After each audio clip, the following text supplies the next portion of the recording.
USP stands for Unique Selling Proposition. But how do you make sure that it is unique and that it actually sells? Hi, I'm DJ from Rainbow Dragon Digital, and in this video today, I'm going to explain a really simple concept of how you work out what your unique selling proposition is.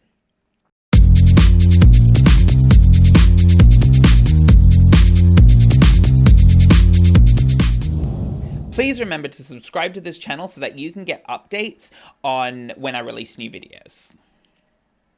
So let's start with what is a USP and why it matters. Okay, so the USP is your unique selling proposition, and what that means is the reason why people should buy your product. It's the reason why you stand out in the market. Most entrepreneurs, when they think of their USP, they usually think of the features to do with their product and the way that it works, and the way it's got some like proprietary technology or whatever. And that's good. It's a start, but it's not the complete idea of a unique selling proposition. It's kind of just the proposition. Okay, but there's a simple Venn diagram that you can use to make sure that you, when you're getting unique selling proposition, that it's unique and that it's a selling proposition. So the very first circle at the top is what you do well, right? So most entrepreneurs know this. You know what your service or product is. You know what quality it is. You know that you know how you are really good at doing this thing. Okay, but then you've got your second circle. Your second circle is what the customer actually wants.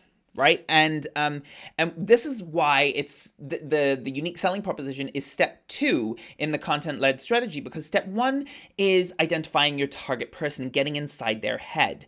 When you're inside the head of your target person, you know what they actually want. You know the things that make them tick. You know their wants, you know their needs, you know their fears, you know their frustrations. So when you look at the things that you do, you need to put them in the words of the customer's desires, of the customer's fears, of the customer's frustrations, of the customer's needs. You need to make sure that you're talking about it on an emotional level in the way that they talk about it.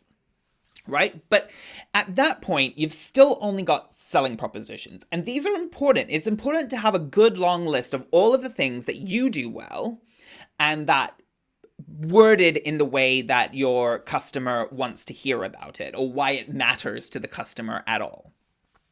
But you haven't yet made it unique.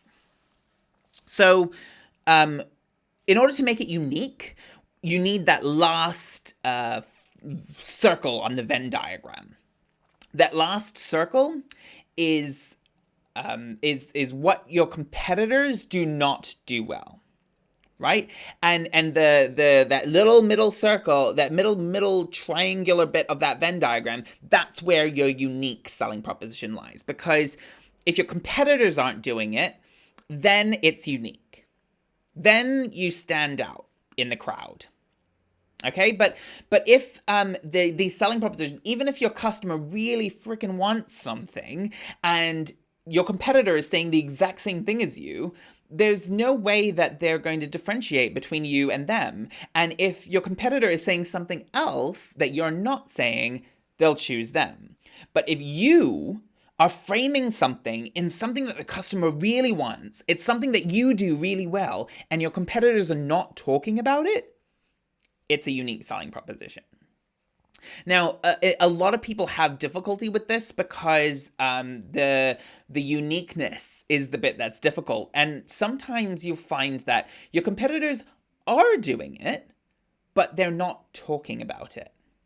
And that's an opportunity. It's an opportunity to bring that message front and center.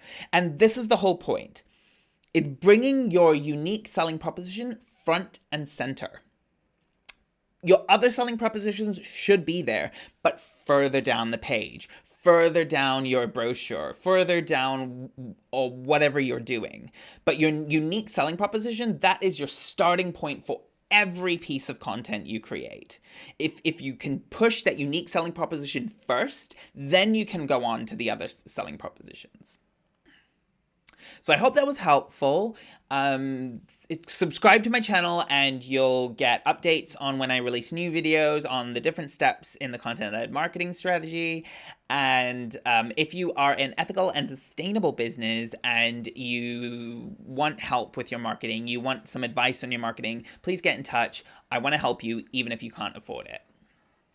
Thank you, and I'll see you in another video.